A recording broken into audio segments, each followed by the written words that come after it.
आणि स्थानिक स्वराज्य संस्थांच्या निवडणुकांचं बिगुल वाजलेलं आहे आणि ही निवडणूक कुठल्या मुद्द्यामुळे सर्वाधिक चर्चेत राहील तर ते म्हणजे दुबार मतदान, मतचोरी आणि मतदार याद्यांवरती घेतले जाणारे आक्षेप। पत्रकार परिषदेमध्ये त्याची झलक आपल्याला बघायला मिळालेली आहे आणि त्याचबरोबर इतरही अनेक मुद्दे। सर्वार्थाने ही निवडणूक ही महत्त्वाची आहे कारण पक्षांमध्ये झालेलं विभाजन, अनेक मोठ्या नेत्यांनी केलेलं पक्षांतर असे अनेक मुद्दे आहेत ज्याचा परिणाम तळागाळामधल्या ह्या स्थानिक स्वराज्य संस्थांच्या निवडणुकांवरती आपल्याला बघायला मिळू शकतो। सोयीच्या आघाड्या, सोयीच्या युत्या, हे सगळं काही चित्र दिसणार आहे। याचाच आपल्याला धांडोळा घ्यायचा आहे, थोडंसं विश्लेषण करायचं आहे आणि त्याच संदर्भात विविध राजकीय पक्षांचे प्रतिनिधी सुद्धा आपल्या सोबत आहेत। आमचे पुढारी न्यूजचे संपादक प्रसन्न जोशी माझ्या सोबत स्टुडिओमध्ये आहेत। सुरुवातीला मी प्रसन्न तुमच्याकडे, प्रसन्न जसं आपण आता बोलत होतो की मतचोरी आणि फॉल्ट असलेल्या मतदार याद्या हा केंद्रबिंदू असणार आहे या निवडणुकांचा, यात स्पष्ट झालाय। तो तर जवळपास झालेला आहे। त्याच्यातला मुख्य मुद्दा दुबारचा ठरणार आहे आणि यावेळी जर का त्याच्या बाबतीतला घोळ जो दिसू नये अशीच अपेक्षा आहे, मतदान नीट पार पडावं हीच अपेक्षा आहे। पण जर का दिसला तर मग पुढची टेस्ट, कारण 31 जानेवारीच्या आधी सर्व महापालिका निवडणुका सुद्धा घेणार आहेत आणि याचा अर्थ याच्यात मुंबई महापालिका सुद्धा आली तर मग हा प्रकार प्रचंड मोठा ठरतो। आता तुलनेनं आव्हान तुलनेनं लहान आहे, पण त्यानंतरच्या गोष्टी मुद्दा आहेत। कारण महत्त्वाची गोष्ट म्हणजे मतदानाच्या 2 दिवसापूर्वीपर्यंत मतदार याद्यांच्या बाबतीतल्या अपडेट्सच्या बाबतीत ते वाघमारे बोलत होते। त्यामुळे हा मुद्दा आता आपण आणखी सगळ्या प्रवक्त्यांची सुद्धा बोलूयात की त्यांचं समाधान झालंय का, विशेषतः सत्ताधाऱ्यांच्या विरोधात असलेले विरोधी पक्ष सुद्धा, आपण त्यांच्याकडे जाऊया। अगदी भाजपचे अवधूत वाघ आपल्या सोबत आहेत, काँग्रेसचे हनुमंत पवार आहेत आपल्या सोबत, शिवसेना उद्धव ठाकरे पक्षाचे प्रवक्ते हर्षल प्रधान आहेत, राष्ट्रवादी काँग्रेसचे प्रवक्ते सूरज चव्हाण आहेत आणि राष्ट्रवादी शरद पवार पक्षाचे महबूब शेख आपल्या सोबत आहेत। सुरुवात आपण विरोधकांपासून करूया। महबूब शेख यांच्याकडे जाते। महबूब शेख, पत्रकार परिषद जर आपण ऐकलेली असेल, आपली पहिली प्रतिक्रिया ज्या पद्धतीने स्पष्टीकरण या सगळ्या पत्रकारांनी विचारलेल्या प्रश्नावर आले त्याबाबत।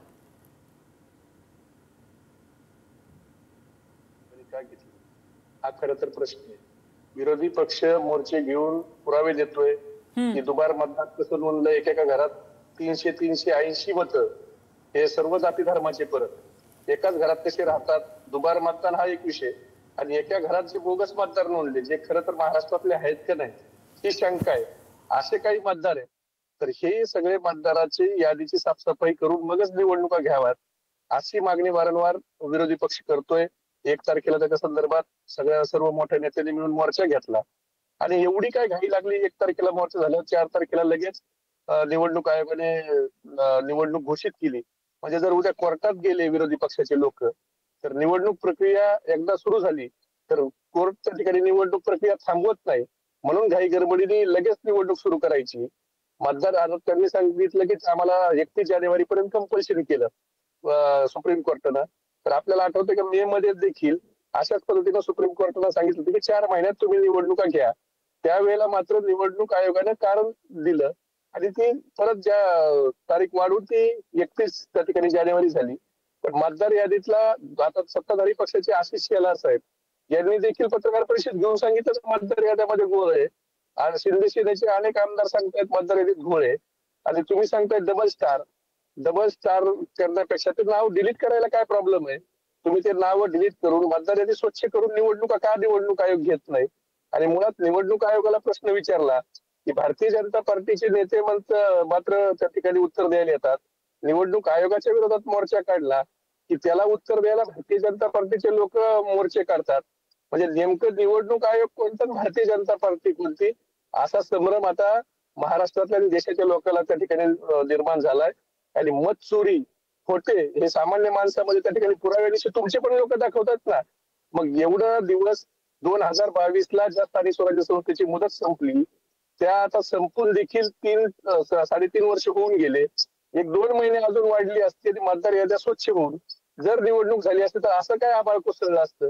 ऑलरेडी निवडणुका 4.5 वर्ष डिले झाल्यातच ना, पण निवडणूक त्या ठिकाणी अजून 2-3 महिने डिले होऊन पारदर्शक निवडणूक घेण्यासाठी मला वाटतं निवडणूक आयोगाने पुढाकार घ्यायला पाहिजे होता, जेणेकरून लोकांचा विश्वास बसला असता की निवडणूक आयोगाला त्या ठिकाणी प्रामाणिक काम करायचंय। पण दुर्दैवाने तसं होताना दिसत नाही आणि कोर्टात पुढे जायच्या अगोदर आपण निवडणुकीचा कार्यक्रम जाहीर करून टाकू, म्हणजे उद्या कोर्टात आपण सांगायला मोकळे की आम्ही कार्यक्रम जाहीर केला आणि कोर्ट हे निवडणूक कार्यक्रम जाहीर झाला त्याच्यात हस्तक्षेप करत नाही. बरं. ती संधी निवडणूक आयोगाने साधली. म्हणजे थोडक्यात तुम्ही म्हणताय की त्यासाठी जी घाई होती. अवधूत वाघ आहेत आपल्यासोबत. अवधूत वाघ, मुद्दा हाच आहे की आता मेहबूब शेख यांनी विचारलं की सत्ताधारी पण जर म्हणतायत की मतदार याद्यांमध्ये एवढे दोष आहेत, तर सत्ताधारी सुद्धा पुढाकार का घेत नाहीत निवडणुकीचा कार्यक्रम थांबवण्यासाठी? मतदार याद्या स्वच्छ व्हाव्या यासाठी आग्रह का धरत नाहीत? पहिला मुद्दा असा की आपण हे भारतीय जनता पक्षातर्फे भारतीय जनता पक्षाचा राज्य प्रवक्ता म्हणून आम्ही मान्य करतो की मतदार यादीमध्ये दुबार मतदार आहेत. परंतु हे दुबार मतदार काय 2024ला 25ला आले का? हे दुबार मतदार गेली अनेक वर्ष आहेत. 2014ला ज्यावेळी लोकसभेची निवडणूक भारतीय जनता पक्षाने जिंकली त्यावेळी पण दुबार मतदार होते आणि त्यावेळी सुद्धा काँग्रेसचं राज्य होतं. याच्या आधी सुद्धा काँग्रेसचं राज्य असताना दुबार मतदार होते. आणि आपल्याला जर आठवत असेल तर त्यावेळी बोटावरची शाई पुसून एकच माणूस अनेक वेळा मतदान करताना त्याची छायाचित्र टाइम्स ऑफ इंडिया सारख्या वर्तमानपत्रामध्ये प्रसिद्ध झाली होती.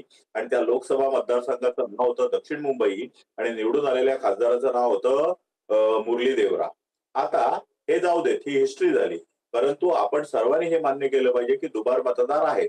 हे दुबार मतदार काढण्यासाठी जी प्रक्रिया असते या प्रक्रियेमध्ये सर्व राजकीय पक्षांनी आपले कार्यकर्ते, आपले स्थानिक लेवलचे बूथ अधिकारी, आपले तिकडचे वॉर्ड अध्यक्ष या सर्वांना जर इन्व्हॉल्व केलं आणि मला असं वाटतं की सरकार यामध्ये काही हस्तक्षेप करू शकत नाही कारण निवडणूक ही संपूर्ण स्वायत्त यंत्रणा आहे. त्याने अत्याधुनिक सॉफ्टवेअरचा जर वापर केला. म्हणजे अवधूत वाघजी, तुमचं हे स्पष्टीकरण कळलं. भाजपचे सगळेच प्रवक्ते हे स्पष्टीकरण देतात, तुम्हाला सगळी प्रक्रिया मान्य आहे. पण आता जी पत्रकार परिषद झाली, असं नाही का वाटत की निवडणूक आयोग हे सगळी प्रक्रियाच कॉम्प्लिकेट करतंय? एका बटनवरती दुबार मतदार आहे हे कळलं की एका बटनवर डिलीट होऊ शकतं ते. कुठे 2 स्टार घ्यायचे, त्यांच्या अंडरटेकिंग त्यांच्या नावाने घेत बसायची? पटतं का तुम्हाला हे? मला पटणं आणि न पटण्याचा प्रश्न नाहीये. इथे एक प्रोसेस आहे. तुम्ही म्हणालात म्हणून ते टपकन बटन दाबलं आणि लाईट लागली आणि बटन बंद केलं आणि लाईट गेली, एवढं जर सोपं असतं तर नक्कीच सर्वांनी केलं असतं. याच्यामध्ये जर प्रोसिजर आहे. आज तुम्हाला सांगतो, बिहारमध्ये मतदार यादी स्वच्छता मोहीम ज्यावेळी सुरू केली त्यावेळी सर्वोच्च न्यायालयामध्ये कोणी धाव घेतली, त्यांनी याला विरोध कोणी केला हे ज्यावेळी तुम्ही पाहाल त्यावेळी बिहार मधली मतदार यादी स्वच्छ करण्यासाठी ज्यावेळी निवडणूक आयोग पुढाकार घेतो त्यावेळी त्याला विरोध करणारे कोण आणि आता ही मतदार यादी स्वच्छ करा म्हणणारे कोण, मुद्दा तुम्ही उपस्थित केलाय. मी तोच मुद्दा घेऊन हनुमंत पवार यांच्याकडे जाते. हनुमंत पवारजी, थेट बोट तुमच्याकडे, विरोधकांकडे.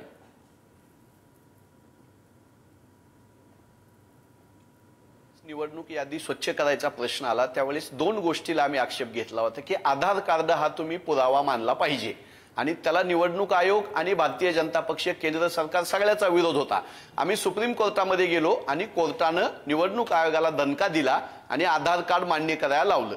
दुसरी गोष्ट आम्ही सुप्रीम कोर्टात जाण्याची अशी होती, चर्चेच्या माध्यमातून चुकीची माहिती जाऊ नये म्हणून सांगतो की ज्या माणसाचं नाव तुम्ही बिहारमध्ये वगळलं तर त्याचं नाव तुम्ही का वगळलं आणि त्या माणसाचं नाव काय ह्याची यादी प्रसिद्ध करा असं आमचं म्हणणं होतं. म्हणून आम्ही कोर्टामध्ये गेलो होतो. कोर्टानं आमची तीही मागणी मान्य केली आणि 95 लाख मतदार ज्याचं नाव सांगायला भारतीय जनता पक्षाची लोक तयार नव्हती, केंद्रीय निवडणूक आयोगाची बाजू घेत होते. केंद्रीय निवडणूक आयोग सांगायला तयार नव्हता पण न्यायालयानं निर्णय दिला आणि ती 95 लाख लोकांची यादी तुम्हाला लावावी लागली. खऱ्या अर्थानं बिहारची यादी स्वच्छ झाली. तशीच यादी महाराष्ट्राची आम्ही करा म्हणतो. महाराष्ट्राच्या आणि केंद्रीय निवडणूक आयोगाकडे एक सॉफ्टवेअर आहे. ते सॉफ्टवेअर अनेक वेळा निवडणूक आयोगानं वापरलेलं आहे. त्यांच्या यादीमध्ये सॉफ्ट कॉपीमध्ये एक नाव जर दुसऱ्यांदा दिसलं तर ते आपोआप डिलीट व्हायची सिस्टीम आहे. असताना ती सिस्टीम निवडणूक आयोग वापरत नाही. आणि आज जी निवडणूक आयोगाची प्रेस कॉन्फरन्स झाली मुंबईमध्ये महाराष्ट्राच्या नगरपालिका नगरपंचायत निवडणुकी संदर्भात, तर ही प्रेस कॉन्फरन्स ही महाराष्ट्राच्या लोकशाहीसाठीचा काळा दिवस असेल. न्यायालयानं आजच याचिका फेटाळल्या. आज मंत्रिमंडळाची बैठक झाली, निर्णय झाले आणि लगेच निवडणूक आयोगाची पत्रकार परिषद होते. आम्ही केंद्रीय निवडणूक आयोगाला भेटायला जातो तर आम्हाला ज्ञानेश कुमार आमच्या शिष्टमंडळाला, खासदारांना, प्रवक्त्यांना आमचे म्हणतात तुम्ही राजकारण करताय. तर हे सगळं निवडणूक आयोग हा भारतीय जनता पक्ष केंद्रीय सत्ताधारी पक्षाच्या हाताखालचं बाहुलं झालेलं आहे. साधं म्हणणं आहे की 1 जुलै 2025 ची यादी का गृहीत धरताय तुम्ही? 1 जुलै पासून आता निवडणूक जाहीर होण्यापर्यंत ज्यांची 18 वर्ष पूर्ण झाली त्यांना मतदानापासून वंचित ठेवणं म्हणजे लोकशाहीची तोटा नाही का? किंवा लोकसभेची निवडणूक आणि विधानसभेची निवडणूक याच्यामध्ये जी नावं वगळली ती नावं तुम्ही दाखवायला का तयार नाहीत अजूनही? निवडणूक आयोगानं दाखवावं ही नावं आम्ही या कारणासाठी वगळली म्हणून. व्हीव्हीपॅट मशीनचं तो आम्ही 4 महिने झालं म्हणतोय ना, आणि तुम्ही 4-5 टप्प्यात निवडणुका घेता. महानगरपालिका, जिल्हा परिषदा, नगरपंचायत एकत्र घेतल्या असतात तर किमान तुम्ही कारण सांगू शकले असते, पण तुम्ही वेगवेगळ्या टप्प्यात निवडणुका घेताय. मग तुम्हाला व्हीव्हीपॅट बसवायची नाही, वगळलेली नावं दाखवायची नाहीत, नवीन मतदार जोडून घ्यायचे नाहीत, दुबार मतदाराला तुम्हाला हटवायचं नाही. एकाच पत्त्यावर असलेली नावं आता त्या वाघमारे साहेबांनी सांगितलं आमचे कर्मचारी घरी जातील आणि अंडरटेकिंग घेतील वगैरे, ही क्रूर थट्टा आहे. आजची निवडणूक आयोगाची प्रेस कॉन्फरन्स हे सत्ताधारी पक्ष आणि निवडणूक आयोगाने केलेला लोकशाहीचा खून आहे. हर्षल प्रधान, निवडणूक आयोगानं त्यांच्या पद्धतीने त्यांचं सोल्युशन दिलेलं आहे, विरोधी पक्षाचा विश्वास का बसत नाही त्याच्यावरती? विश्वासाला नाही वाटत ही प्रक्रिया? नाही, तुम्ही एक लक्षात, विश्वासार्हतेचा प्रश्न मोठा निर्माण झालेला आहे. सर्वसामान्य मतदार, ज्याला आपण मतदार राजा म्हणतो निवडणुकीच्या कालावधीमध्ये, त्या मतदार राजाला हे हिंग लावून विचारत नाहीत. मतदार राजाची धाना एवढीही किंमत यांच्या लेखी नाही. सत्तेचा दुरुपयोग करून हे वाटेल त्या पद्धतीने निवडणुका जाहीर करत आहेत. जेव्हा जेव्हा लोक, सामान्य माणसं जेव्हा न्याय मागतात, तो न्याय द्यायला हे तयार नाहीत. ह्यांच्याकडे जी सत्ता आलेली आहे त्या सत्तेचा हे पूर्ण दुरुपयोग करत आहेत. माननीय, तुम्हाला आठवत असेल, उद्धव साहेबांनी तर या निवडणूक आयोगाच्या व्यक्तींना धोंडा म्हटलं होतं, गोट्या म्हटलं होतं, कारण हे लोक जे आहेत हे सत्ताधाऱ्यांच्या हातातली बावली आहेत. बावले म्हणून ते काम करतात हे त्यांनी वेळोवेळी दाखवून दिलेलं आहे. आम्ही सगळे जेव्हा विरोधी पक्ष, महाविकास आघाडी आणि मनसेचे अध्यक्ष राजसाहेब ठाकरे यांच्या सकट उद्धवसाहेब ठाकरे, आदित्य ठाकरे, आम्ही सगळे जेव्हा गेलो होतो तेव्हा हे दोन्ही अधिकारी, म्हणजे चोकलिंगम असोत नाही तर वाघमारे असोत, आमच्याकडे अक्षरशः मठ्ठपणे बघत होते. आम्ही तावातावाने त्यांना सांगत होतो, आम्ही त्यांना उदाहरणं देत होतो की बघा काय चाललेलं आहे, कशा पद्धतीने दुबार मतदार आणले जात आहेत, मतं चोरी केली जाते आहे, तुम्ही हे तुमच्या अधिकारात आहे. तर त्यांनी शांतपणे आम्हाला सांगितलं, आम्ही बघतो, we will look into this matter.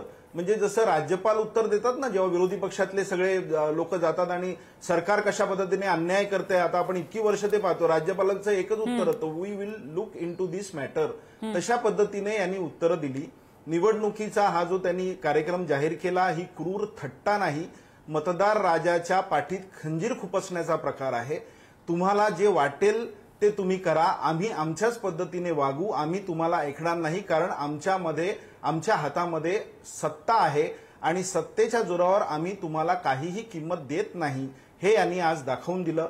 एकीकडे शेतकऱ्यांची थट्टा करायची, दुसरीकडे सर्वसामान्य नागरिकांना त्यांच्या जीवनमानापासून लांब ठेवायचं आणि सत्तेचा आणि पैशाचा वापर करून महाराष्ट्राची हेळसांड करायची, क्रूर थट्टा करायची, हे काम महायुतीचं सुरू आहे. मला एक प्रश्न अवधूत वाघांना विचारायचा आहे. अवधूत वाघ मगाशी म्हणाले की दुबार मतदान आहे का, दुबार मतदार आहेत का, तर हो असं 3 वेळा ते हो म्हणाले. मग जर का याच्यावर एकमत आहे तर या एका मुद्द्यावर तुम्ही सुद्धा पक्ष आहे, तुम्हाला सुद्धा लोकांची मतं हवी आहेत अवधूत वाघ, तर या सगळ्या मविया सोडा, महायुती सोडा, राजकीय पक्ष दुबार मतदारांच्या विरोधात किंवा दुबार मतदानाच्या विरोधात म्हणून एकमुखाने निवडणूक आयोगाकडे का जात नाही? हा जो सारखा मुद्दा निवडणूक आयोग लावतो की 31 जानेवारीच्या पूर्वी मला निवडणूक पूर्ण करायची, हे प्रशासकीय बाब झाली. सुप्रीम कोर्टाचा आदेश असला म्हणून काय झालं, राष्ट्रीय पक्ष आणि सत्ताधारी विरोधक एकत्र आले, त्याची दखल सुप्रीम कोर्टाला सुद्धा घ्यावी लागेल. ती काय प्रशासकीय, ती काय केवळ एक अशी प्रशासकीय बाब नाही की केवळ सुप्रीम कोर्टाचा आदेश म्हणून पार केलीच पाहिजे. त्याच्यामध्ये जर का लोकशाहीच्या सिस्टीम्स इन्व्हॉल्व्ह होत असतील तर निर्णय बदलता. बरं, तसंही 3 महिन्याची जी मुदत होती ती कधीच टळून गेली होती, ही नंतरची मुदत आहे. मग अशा वेळी पुढची मुदत सुद्धा असू शकते. अवधूत वाघ, नाही, पुढची मुदत असू शकते, इन्फिनिटी असू शकते, तो काही वाद नाही. तुमच्या पहिल्या प्रश्नाचं उत्तर देतो की विरोधी पक्ष आणखी सत्तारूढ पक्ष एकत्र का नाही गेले. कारण सत्तारूढ पक्षाला नेमकं माहिती आहे की प्रश्न काय आहे आणि त्या प्रश्नाचं सोल्युशनही माहिती आहे. विरोधी पक्षाला फक्त याचं भांडवल करायचं आहे आणि लोकांमध्ये संभ्रम निर्माण करायचा आहे. त्यामुळे त्यांनी कधीही कुठच्याही याच्यामध्ये सत्तारूढ पक्ष तुम्ही पण सहभागी व्हा असं कधी सांगितलं नाही. हा मुद्दा नंबर 1. मुद्दा नंबर 2, आता महबूब शेख म्हणाले की निवडणुका डिक्लेअर केल्यानंतर कोर्टामध्ये जाता येत नाही. मी म्हणतो निवडणुका आज डिक्लेअर झाल्या, दुबार मतदानाचा प्रश्न आणखी तुम्ही जे घोळ म्हणता किंवा मतचोरी म्हणता ही गेली 2 ते 3 महिने तुम्ही बोंबलतात. या 2 ते 3 महिन्यामध्ये तुम्हाला कोर्टामध्ये जायला कोणी रोखलं होतं? खरं बघायला गेलं तर यांना कोर्टामध्ये जायचंच नव्हतं, कारण यांच्याकडे काही बेस नाहीये, यांच्याकडे काही तथ्य नाहीये, नुसते कुठचेही आरोप करायचे. त्या आरोपाला निवडणूक आयोगाने उत्तर दिलेलं आहे. हे जर कोर्टामध्ये गेलं असतं तर कोर्टामध्ये यांची याचिकेला केराची टोपली दाखवली असती आणि म्हणून ह्यांना पण वेळ काढूपणा करायचा होता. आता हे म्हणतील की आता आम्ही काय करायचं, निवडणुका जाहीर झाल्या, घाई जाहीर झाल्या आणि त्याच्यामुळे आता आम्ही कोर्टामध्ये जाऊ शकत नाही. हे प्रत्येक वेळ पळवाट काढतात आहेत. हे इन अँटिसिपेशन ज्याला आपण म्हणतो की प्रीएम्प्ट करणं, तसं हे चाललेलं आहे.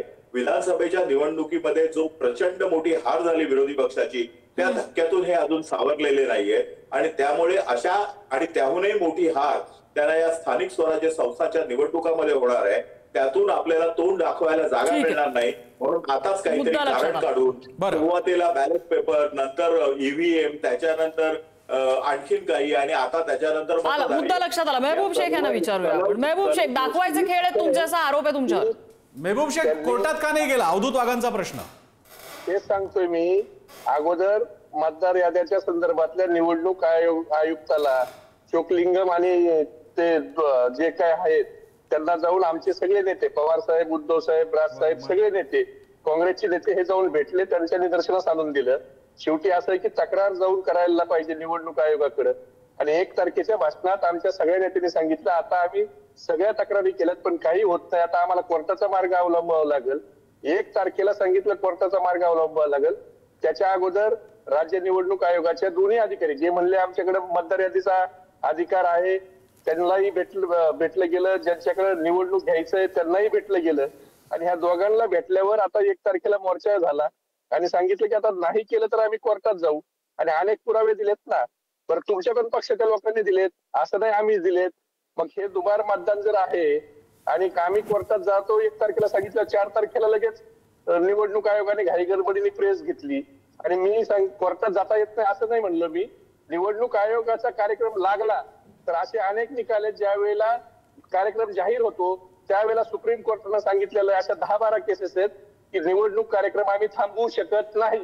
आज जाहीर झालेला असल्यामुळं उद्या जरी पिटिशन झालं, परवा पिटिशन झालं तर सुप्रीम कोर्टाचं एका लाईनचं उत्तर असं असतं की निवडणूक आयोगाने कार्यक्रम जाहीर केला तो आम्ही थांबवू शकत नाही.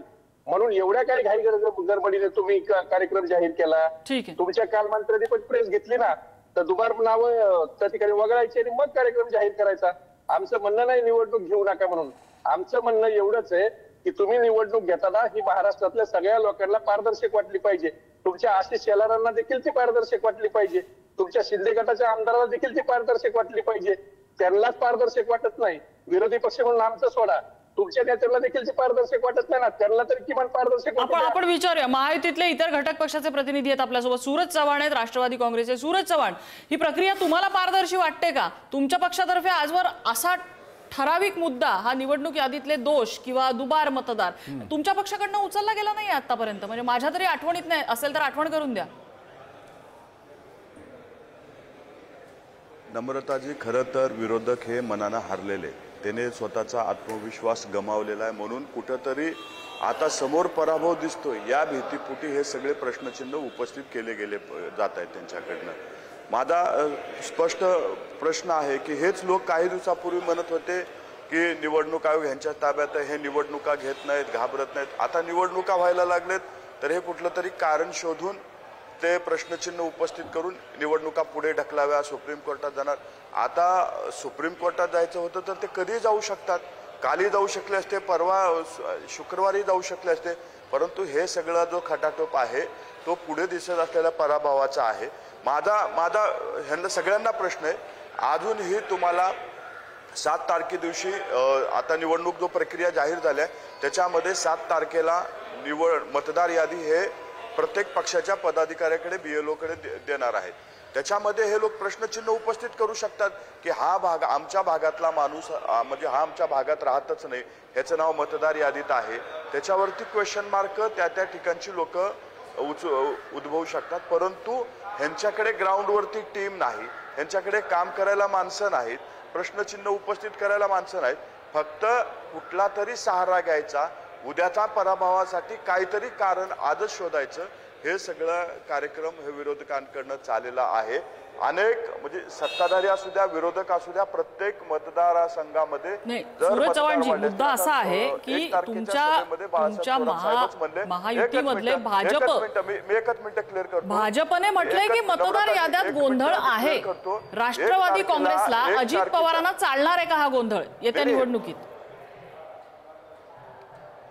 नाही, एक मिनिट, कुठलाही गोंधळ कुठल्याही पक्षाला चालत नाही. ज्या वेळेस 2000 आताची निवडणूक झालेली आहे, बाळासाहेब थोरात साहेब ज्यावेळेस आमदार होते त्यावेळेस त्यांच्या मतदारसंघामध्ये मतदार वाढले म्हणून त्यांनी कालच्या सभेमध्ये सांगितलं 1 तारखेला की आमच्या 2000 आताच्या 24च्या झालेल्या निवडणुकीमध्ये मतदार वाढले. मग बाळासाहेब थोरात साहेब असताना त्या ठिकाणी प्रशासन त्यांच्या ताब्यात असताना मतदार वाढले, ह्याचा अर्थ आम्ही असं म्हणायचं का की बाळासाहेब थोरात साहेबांनी बोगस मतदार वाढवले? जर तुमचे मतदार वाढल्याला तुमच्याकडे माहिती होती तर त्याच वेळी ऑब्जेक्शन घ्यायला पाहिजे होतं. अजूनही संधी आहे, त्याच्यावरती तुम्ही ऑब्जेक्शन घेऊ शकता. परंतु पुढचा पराभव बघून आज हे कारण सांगणं हे कुठंतरी चुकीचं आहे. अजूनही तुम्हाला संधी आहे. येणाऱ्या 7 तारखेला ज्यावेळेस तुमच्या हातात मतदार यादी भेटेल त्यावेळी तुम्ही प्रश्नचिन्ह उपस्थित करू शकता, ऑब्जेक्शन घेऊ शकता, निवडणूक आयोगाला प्रश्न विचारू शकता. परंतु हे करायचं नाही. यांना फक्त पराभवामुळे काही कारण पुढे करायचे नाही. अगदी मतचोरीचा हा मुद्दा आहेच आणि जितकी आपण चर्चा त्यावर करू तितका हा पुढे जात राहील. पण इतरही अनेक मुद्दे आहेत. मला वाटतं प्रसन्न, मोठ्या नेत्यांचं पक्षांतर हा एक महत्त्वाचा मुद्दा आहे, कारण तळागाळामध्ये त्यांचा इन्फ्लुएन्स कसा असतो हे सगळ्यांना माहिती असेल. त्याचबरोबर 2 मोठे पक्ष फुटलेले आहेत, त्याचा परिणाम कसा दिसू शकेल? प्रसन्न, पहिली नोट तुझ्याकडनं. याच्यातला एक मुख्य मुद्दा असेल या निवडणुकीवरती पाहत असताना, तसं अजून महापालिका जिल्हा परिषदेचा पुढचा पार्ट असेल, पण एक प्रकारे लिटमस टेस्ट होईल पुढच्या पार्टची. पण या निमित्तानं नम्रता बघायला मिळते आता महाराष्ट्राच्या आत्ताच्या काळामध्ये, गेल्या काही काळामध्ये प्रमुख कोणते मुद्दे आपल्याला दिसले? एक मराठा आरक्षण, उर्वरित महाराष्ट्र सगळा ढळून निघाला होता. मुंबईत अगदी मोर्चा सुद्धा निघाला. आता मराठा मोर्चाचा मुंबई महापालिकेवरचा तसा फार परिणाम नसावा, पण तरी सुद्धा एक वातावरण झालं होतं. दुसरं सगळ्यात महत्त्वाचं म्हणजे, आणि जे या घडीला सुद्धा आता ती समस्या सुरू आहे, ती म्हणजे यावेळची अतिवृष्टी. नोव्हेंबर सुरू आहे, थंडीचा हंगाम आता पुढचा समोर येतोय, तरी सुद्धा पाऊस पडतोय आणि त्याच्यामुळे शेतकऱ्यांचं झालेलं नुकसान आणि कोणतीही कर्जमाफी जाहीर झालेली नाहीये. आणि कर्जमाफीचा निर्णय जाहीर होणार आहे, कर्जमाफी नाही, चा निर्णय जाहीर होणार आहे, तो पुढच्या वर्षी होणार आहे, ज्याच्यामध्ये पुढचा सीझन येणार आहे, त्याचं पुन्हा आर्थिक गणित वेगळं पडतंय. या सगळ्या पार्श्वभूमीवरती झालेली स्थलांतरं, म्हणजे आय मीन टू से पक्षांतरं आणि स्थानिक समस्या, प्रत्येक ठिकाणच्या विभागीय वेगवेगळ्या समस्या आहेत. याच्यामुळे हा मुद्दा महत्त्वाची ठरणारी इलेक्शन की महाराष्ट्राच्या मनात चाललंय काय त्याची एक चुणूक आपल्याला बघायला मिळेल. आणि हे विसरायला नको नम्रता, ही जी निवडणूक होणार आहे आत्ताची, आणि 2 तारखेला निकाल, 3 तारखेला निकाल लागतो, 3 तारखेला निकाल लागतोय आणि 5 डिसेंबरला देवेंद्र फडणवीस सरकारला 1 वर्ष पूर्ण होत आहे. त्या निमित्तानं एक प्रकारे कळेल सुद्धा 1 वर्षाचा परफॉर्मन्सचा एक प्रकारे प्रोग्रेस कार्डच आहे. अगदी प्रोग्रेस कार्ड कसं दिसतंय आपण बघा. कुठले महत्त्वाचे मुद्दे कुठल्या पक्षाला वाजतात? हनुमंत पवार, कोणकोणत्या मुद्द्यावरती ही निवडणूक तळागाळात कुठले मुद्दे हे मुख्य परिणाम करू शकतात? ही महाराष्ट्रामधल्या तालुक्याची ठिकाणं आणि छोट्या छोट्या नगरपंचायती, नगरपालिकांची निवडणूक आहे. मागच्या 11 वर्षाचं जर आपण काळ बघितला तर या छोट्या शहरांकडे देवेंद्र फडणवीस साहेब, एकनाथ शिंदे साहेब आणि अजितदादा ह्या तिघांचं दुर्लक्ष झालेलं आहे. मोठे प्रोजेक्ट, गुंतवणुकीसाठी खाजगी कंपन्यांना फायद्याचे ठरतील असे मोठे मोठे प्रोजेक्ट, विमानतळांचे प्रोजेक्ट असतील, वाढवण बंदरासारखे असतील, शक्तीपीठ महामार्गासारखे असतील किंवा MMRDA क्षेत्रामध्येच सगळं लक्ष असेल, बुलेट ट्रेन आणि मेट्रो ट्रेन, या छोट्या शहरांकडे अशा कारणामुळे दुर्लक्ष झालेलं आहे. निधीची कमतरता आहे. नगर परिषद, नगरपंचायतीमधल्या स्वच्छतांचे प्रश्न अवाढव्य झालेले आहेत. तिथले अंतर्गत रस्ते, माझ्या धाराशिव नगरपंचायतीमध्ये 140 कोटी रुपये मागच्या 2 वर्षापासून तसेच पडून आहेत. सरकार यांचंच आहे, पालकमंत्री यांचेच आहेत, यांचेच आमदार विरोध करतात, पण लोकांना रस्त्यावरून जाता येणार नाही असे नगरपालिकेचे रस्ते. आरोग्य सुविधा केंद्र नगरपालिका क्षेत्रामध्ये पूर्ण कोलॅप्स झालेले आहेत. स्वच्छतेचे प्रश्न झालेले आहेत. तिथल्या कर्मचाऱ्यांचे पगार सुद्धा वर्षानुवर्ष नगरपालिकेच्या सरकारकडून होत नाहीत अशी वारंवार तक्रार आहे. छोट्या शहरांकडे या सरकारचं दुर्लक्ष झालेलं आहे. तिथल्या नागरी प्रश्नांवर नागरिक आता बोलत आहेत आणि त्या प्रश्नावर आम्ही महाविकास आघाडी म्हणून निवडणुका लढणार आहोत. स्थानिकचे प्रश्न आहेत.